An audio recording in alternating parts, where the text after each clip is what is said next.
Hi, I'm Travis. And I'm Dylan. We are the Southern Ontario Brothers from Fleming College in the Forestry Technician program. Here to teach you how to properly air dry lumber. We're going to talk about some benefits of air drying over kiln drying. See, when you kiln dry, it causes the wood to bake together, and it will cause internal tensions that may cause problems when you're trying to rip it or cut it. As well, kiln dried wood causes the wood to become more brittle during the heating process, which may cause problems when trying to work with hand tools.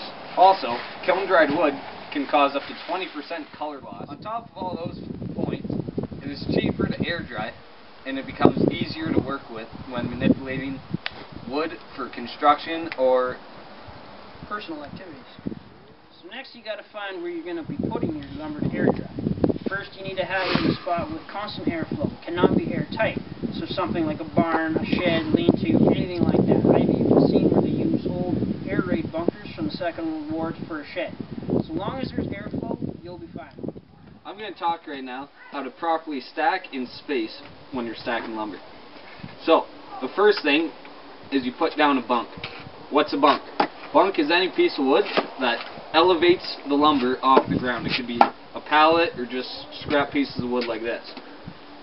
Then, you'd like to have at least 2 to 3 inches off the ground for proper airflow to come out. 2 to 3 inches.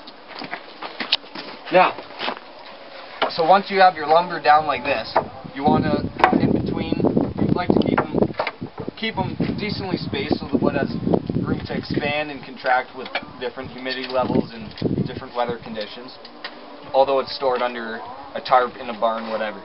So usually you want to go between every layer of lumber.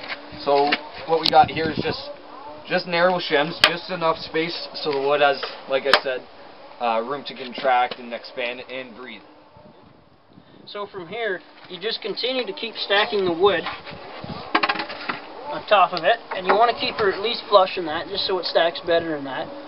And you stack it up generally about your own height. You don't want it to go too tall because it may just high enough to reach. Yeah, you just don't want to do anything stupid. For convenience purposes. Another point is when you get a board that's 8 feet and longer, you're going to be wanting to put more bunks underneath so it doesn't cause bows and problems. Same with the shims. You want to put more shims in. Now, if you do use the bunks, you got to make sure they're dry. Do not use wet because it will cause frost and cause molding in the board. Also, the moisture from the bunks will soak into the wood, into the lumber that you're stacking. It'll cause staining. It'll cause mold. Problems you don't want. So, a general rule of thumb when drying hardwood lumber is 1 inch per year. So 1 inch in thickness will take average 1 year to dry. So this lumber right here is about 1 inch, and so we'll probably leave it 11 to 12 months drying time, but it's always good to go maybe 13 or 14 months just to guarantee its dryness. Now mind you, if you're from an area that's very moist, say British Columbia, it may take a lot longer to dry an inch of board. Now if you're in an area, say Arizona, it would take less time because it's so dry there.